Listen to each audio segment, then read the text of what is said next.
Good morning, everybody, and welcome to our weekly live question and answer series where we sit down and look to you, the audience, for questions that I will ask Dr. Ellithorpe.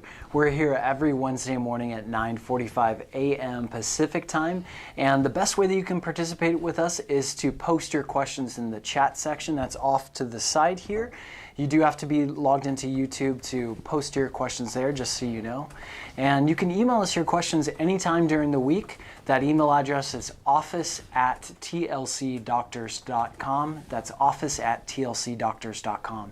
And just make sure that the subject says something along the lines of questions for YouTube, and that'll make sure the questions get to me to ask Dr. Ellithorpe on the following week. We're also here on Monday evenings. Dr. Ellithorpe does a session at 6 p.m. Pacific, so if you haven't joined us on Monday evenings, there's usually a little bit more time there, a little bit deeper discussion, so be sure to mark your calendars for that. And while you're at it, if you haven't already, subscribe to the channel, hit that subscribe button, and that will let you know, that'll notify you when we post new content, so you'll never miss some of these presentations. Dr. Ellithorpe, thanks for joining us today. Absolutely. How are you doing? I am blessed, thank you. I am as well, too. We actually didn't have any questions emailed into us this week, but we're already getting some questions in the chat. So you want to start there? Yeah. Okay. Robert has a question, and he says, after taking Vitalzyme for a while, I saw my fibrogen decline from high 300s down to 238. Do you think drinking water and Vitalzyme are the reason for the decline? Is the THR optimal level? I guess he's asking if this is an optimal level. Yes, most definitely. Vitalzyme is a systemic anti-inflammatory, and the water, of course, is a natural anti-inflammatory, along with a healthy lifestyle, low carb, avoiding food, known allergies and such. This will most definitely improve your inflammatory markers throughout the body. So very good. I'm very happy to hear that Robert is seeing that benefit. Right, and certainly something as we get older, it's important to take those systemic enzymes on an empty stomach and drink plenty of water.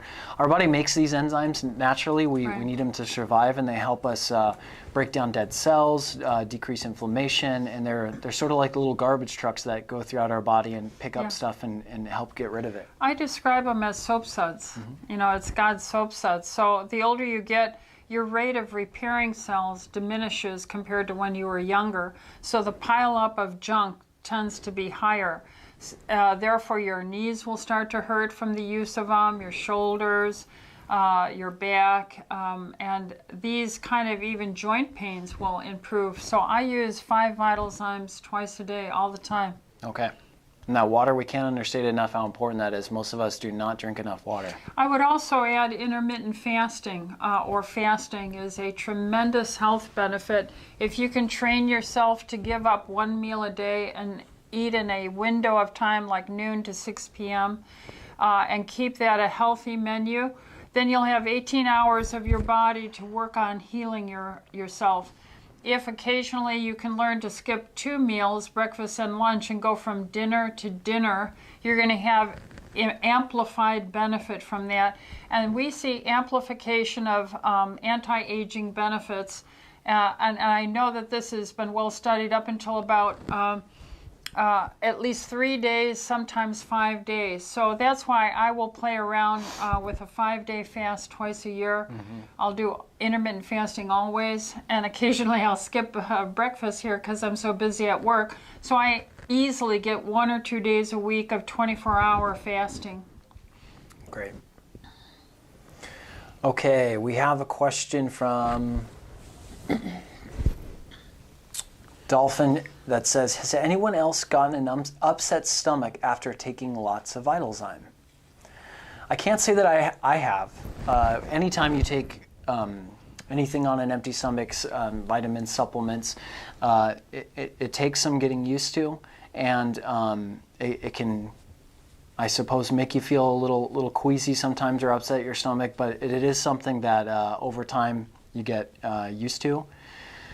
My experience is that I find people who take Vitalzyme build up to it. And you don't have to take as much as I do. And some patients I have on as much as 10 Vitalzyme all at once, or Vascuzyme. That's another wonderful product, very similar, very good. Or Proteazyme, I think we also have. Right. And this can be built up to, or you can take it in small amounts throughout the day if you're trying to take extra amounts. So if your stomach is empty 18 hours a day and you're only eating between noon and 6 p.m., you could take 2 or 3 in the morning and then maybe 2 more at 10 a.m. Or 11 a.m. And then again, you could take another 2 or 3 around 8 p.m. and 2 or 3 at 9 or bedtime. So I would just spread it out. No, I've seen wonderful acceptance with Vitalzyme. It's really valuable to the human body. If, I would say there's maybe only one person in decades that have said they can't handle it, but they go to things like Vascuzyme or Proteazyme, or they spread it out, or they take a break and they go back to it. But really, I've never seen a problem with it. Yeah, neither have I. That's certainly not a side effect that I've heard of. Linda asks, would bioidentical hormones help with thyroid problems? Well, we're a whole connected being. So you're going to have to say, as a biochemist and physiologist, that everything is interrelated, right. And yes, it's beneficial. If your body is getting healthy signals to rebuild, to repair, to help you get a good night's sleep, then yes, that's going to help you with your thyroid as well. So I definitely do the whole body approach when I'm seeing patients. I'm asking the men about their testosterone levels, their DHEA levels, women, their estradiol and progesterone levels, even progesterone levels on men sometimes. And so as I approach their diet, their hydration, their level of exercise, their nighttime hygiene for sleeping, their supplements and their unique medical problems, everything is put into an orchestra to try and help them, because everything is related. So the real answer to that is yes, it will help it. Right.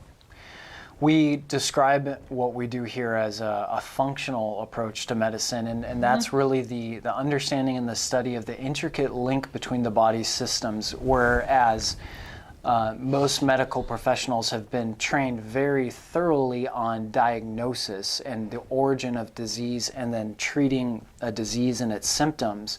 In functional medicine, we take a more holistic approach with the understanding that when one system is out of balance, it affects other systems. So while hormones, bioidentical hormones, might not be a direct quote-unquote fix or treatment for a thyroid disorder, if without optimal hormones, which we need, and certainly as we age, we want to supplement that with bioidentical hormones, that system being put into play can certainly help with your other body systems. Yes. Okay, on to the next question. Can you explain what is endothelial dysfunction and how can it be treated if impossibly reversed?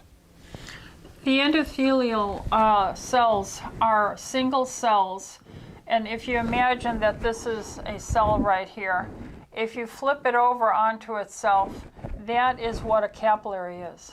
It's literally one endothelial cell. This lines in bigger arteries, okay, the inside of the blood vessels.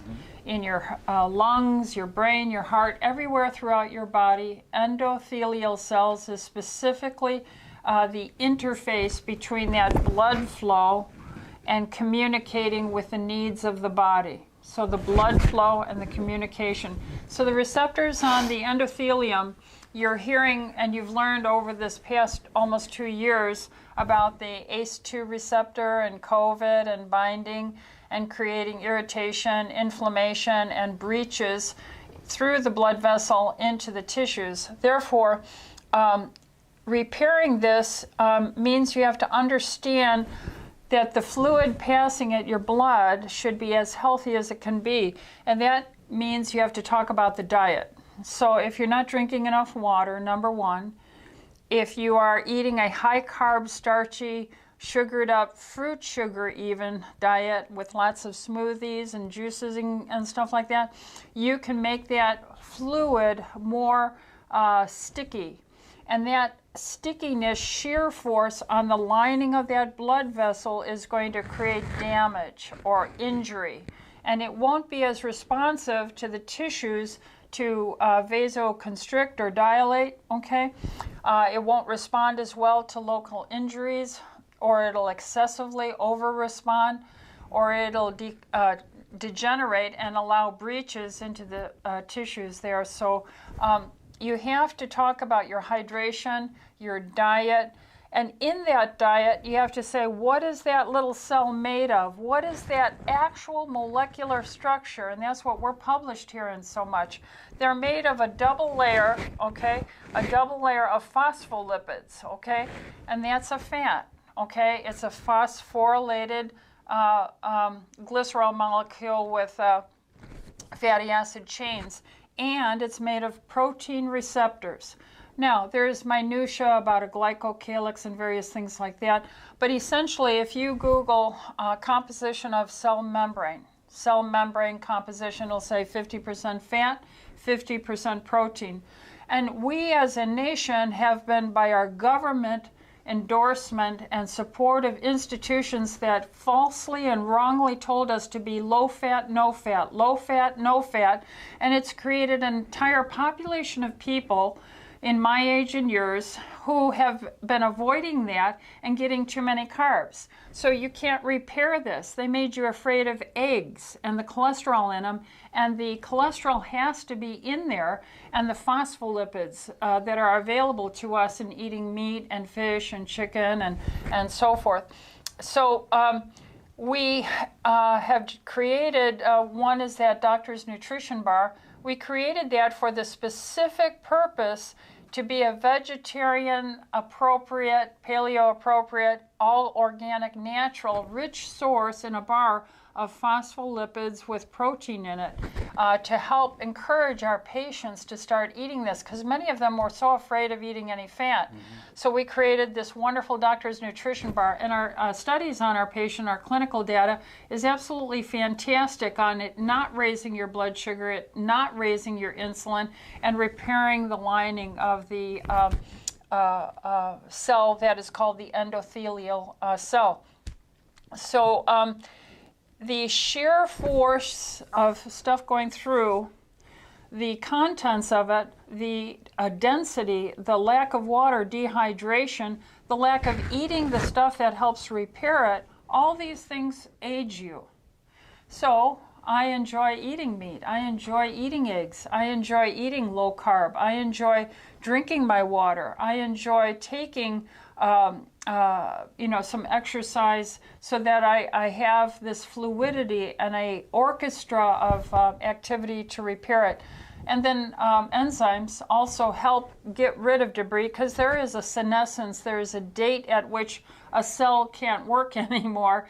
And so it's normally supposed to disintegrate and be chewed up. And that's where enzymes come in, like you were talking about. So hopefully that helps give her a class on cell membrane repair. Okay, we have one from Deanne who asks, what multivitamin do you use or recommend? Well, I'm using the TLC Energy Core. Mm-hmm. I designed it, so that's why I'm using it. Before that, I used a Mitocore. Mitocore, and that's very good too. That's put out by Orthomolecular, and so that answers the question, I guess. Yeah. TLC Energy Core was after many years of us working with different multivitamins. I know Propax was the sort of our foundational one that we used for many years, and then we shifted to Mitocore, and we looked at the ingredients, and we looked at our patients and our experience looking at their micronutrient deficiencies. And you and the other doctors here, along with research that you've done on our patient population, put into this multivitamin a blend of high quality nutrients that you felt was foundational to be taken every single day. And researchable. In other words, we know and have clinically tested this so that the contents and the sourcing of all the ingredients is a researched item. And that's the problem with vitamins in general. It is a, it doesn't have the clinical science Right. and the assays that you would have to identify sourcing and quality and so forth. So it's a wild country out there. It's the Wild West. When you're buying a vitamin, you may not be getting what the label says on it. And Right. there have been spot studies on this, where they will take a vitamin of various sorts and they will do assays, and they'll find that there isn't the item in it or a very low amount Right. compared to what the label says. Exactly. Okay, so TLC Energy Core is the what one I that use. we recommend.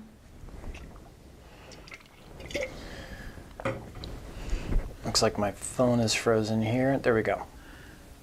Okay, question from Deborah. Do you have any general suggestions for healing for a wisdom tooth extraction? Well, I would fast. Fasting stimulates stem cells and repair. And I would use Argentin liquid, the hydrosol silver, and I would do a swish after brushing twice a day. I would eat, or if you can't chew on it, I would use a protein-rich, maybe you can blend your protein or take a high-quality protein shake. But fasting stimulates healing. That is the absolute thing. In fact, in the cancer research, those who fast before they do their chemotherapy have a much better outcome, less side effects, less nausea, less fatigue, and skin and gut diarrhea, irritations. So fasting prior to chemotherapy, fasting prior to a surgery, and the day after gives you less scarring and a better outcome. So fasting is a hidden, free gift from God, for the body to get reorganized and heal from whatever trauma or illness occurred. Now, we're not talking long-term fasting. We're not addressing someone if they're an insulin-dependent diabetic. We're saying the bulk of people should be able to fast, and that'll really help. Right. And I didn't mention earlier, but it's always important to point out that this shouldn't be taken by people, because anybody could listen to this, and we welcome anybody to tune in and ask their questions. But you do want to make sure that you follow up these questions with your healthcare provider. Or dentist, Or dentist, exactly right. Don't just take this information blindly. Make sure you're working with the doctor. This is not medical advice. This is for education and information. That would be another good scenario where if she used the enzymes, Vitalzyme, Vascuzyme, or Proteozyme, after dental work, after surgeries, using a high dose of Vitalzyme would be very beneficial to decrease the swelling, clean up the area, and to allow better healing and reformation of tissue. Correct. Andre says, good morning. What is an indicator in blood work results that a person needs to take iodine supplements? Well, if you're hypothyroid or have a sluggish thyroid, so as we age, everything is slowing down. Your male hormone production, your female hormones, your enzyme productions, your digestive ability, your visual capabilities, your mental cognitive capabilities, your joint fluidity, everything breaks down with aging. And so that includes the thyroid. These ranges on the labs are usually just population averages, and if the whole population is eating too many carbs and not enough healthy reparative fats and proteins, you're going to get a lousy reference range. So iodine, the salt itself, is a item that we have to test uniquely with a challenging dose. So we give you the salt, iodine, we give you 50 milligrams of it. Then we ask you to collect all your urine for 24 hours. Then we see how much of that salt got into your urine.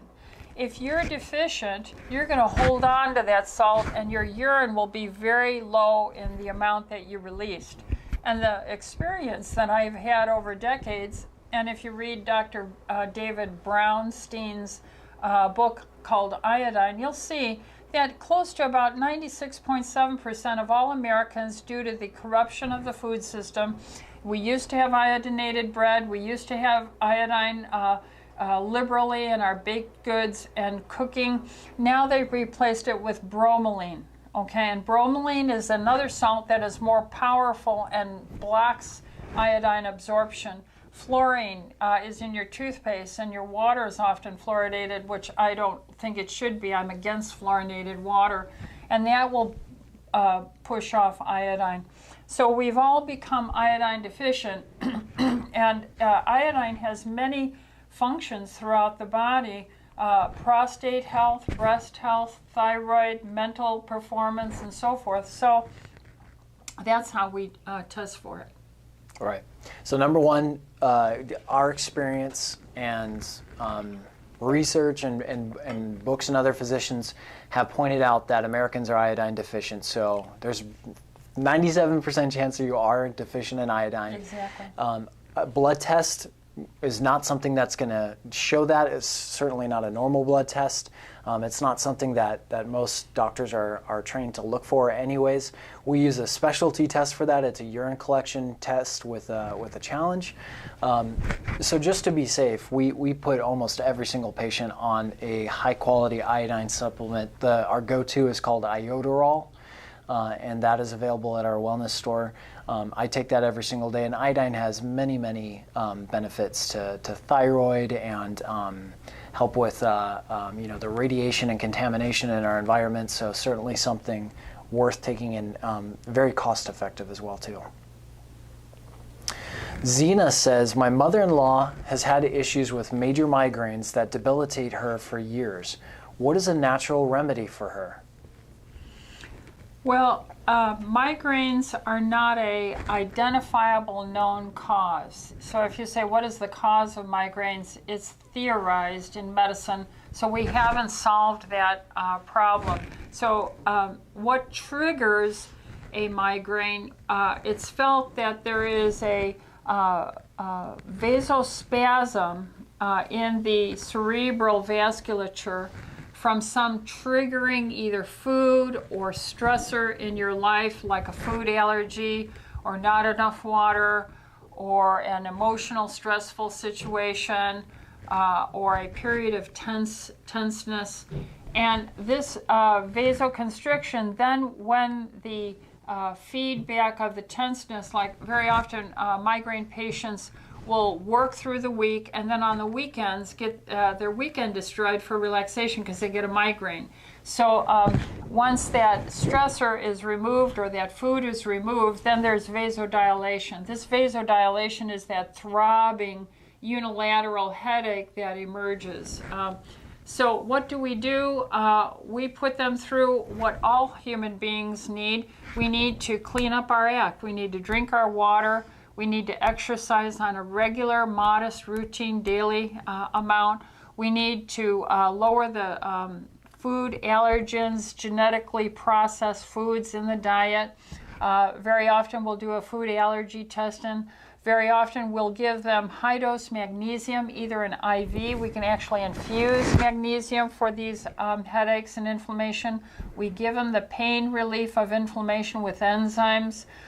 We ask them to fast. Fast is a jump start way to heal from it. There are natural relaxers and calming agents like chamomile or ashwagandha. So there are many things. Even progesterone has helped this. Certain medications, of course, have worked on it symptomatically. For some reason, Inderal, the beta blocker, has been helpful. But again, that's more kind of a calming thing at higher doses with Inderal, if you can take it. But naturally speaking, all the other things outside of sumatriptan, Imitrex, Inderal, I found that progesterone is helpful. Mm-hmm. Okay, interesting. Please share what nighttime hygiene is. Nighttime hygiene, so that could mean a lot of different things, but I'm assuming that means how we take care of ourselves at nighttime. Right. Things like keeping electronics out of our room, Right. minimizing our exposure to EMFs during that rest period of the day, turning off screens at least an hour before you go to bed because those blue lights affect our sleep habits. Getting to bed at a good time, the circadian rhythm. What time do you usually like to see people go to bed? Somewhere between 9 and 10 o'clock. At the latest. At the latest. Right? What other tips for nighttime hygiene, or what does nighttime hygiene mean to you? Drinking enough water. Actually, your brain needs to have a drink, you know, and you can become irritable if you haven't had enough water. If you're sensitive to caffeinated products or green tea, things like that, you have to learn to avoid them. Exercise is an excellent thing to help you have good nighttime activities. You know, and then you can have your routine, something calming to say, I'm going to allow myself to go to bed. Some people read their Bible, some people meditate, some people read a book before they go to bed. Yeah, it's good to have a habit or a structure or a routine that you go through that tells your mind subconsciously, okay, now it's time for bed, I'm getting ready to rest. Right, and even the activity of going in the bathroom, setting up your toothbrush, brushing your teeth, whatever you do before bedtime, these are signals to your body to let go and let your body heal and to calm down. So that's what I mean by hygiene. Right. Especially the light and the staying up too late, the electronic EMFs that are out there. You've also recommended for years to tell your patients to stop eating, have their last meal hours before they go to bed. Right. Can you explain that a little bit? Well, there are stretch receptors in your gut. The actual materials of food. All these have signals back to the brain through your vagus nerve that if you dump a load of food in there, your body is thinking, oh, you're going to use your body for valuable either work or thinking or both for many more hours. So eating roughly past 6 o'clock is telling your brain to be on alert and so forth. So, yeah, late night eating is just horrific. Right.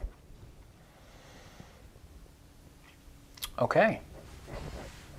Yeah, I thought I had another thought there about nighttime hygiene and eating. Oh, well, yeah, eating before you go to bed too, certainly as we age too, can cause gastric reflux and all kinds of issues. So want to stop eating by 6, 7 at the latest. Try to get to bed by 9 o'clock if you can. Develop a routine for nighttime. Get the electronics out of your room, your phone away if possible. Stop looking at screens. So drink plenty of water.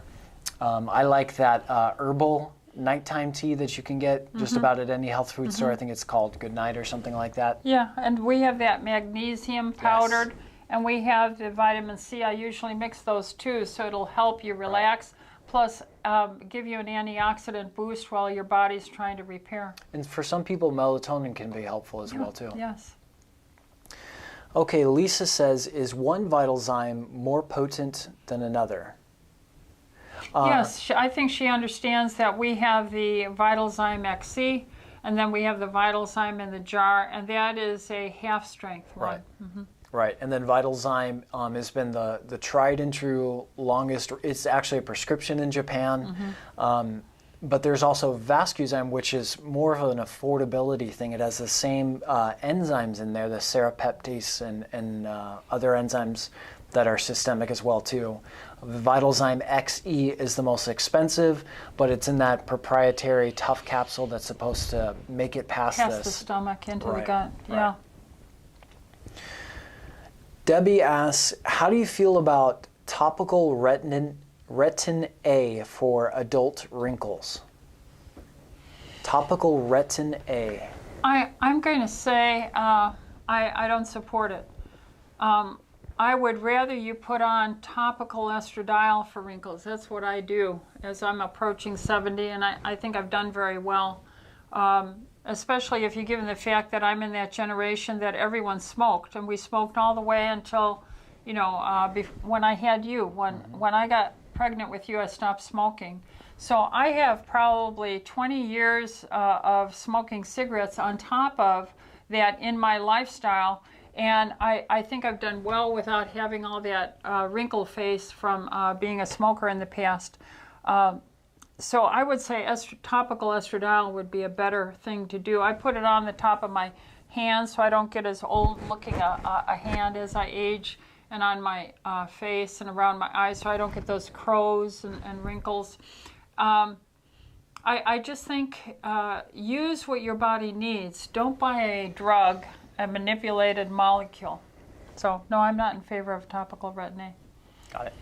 All right, well, we lost track of time there, and it went by fast today. Yeah. That's all the time we have available for today. Dr. Althorp does have to get ready for our first patient of the morning. Excuse me. But do want to thank you all for joining us today, and also just a reminder, and want to challenge you all that we are approaching the holiday season. Thanksgiving is next week, and I know I'm looking forward to that with my family.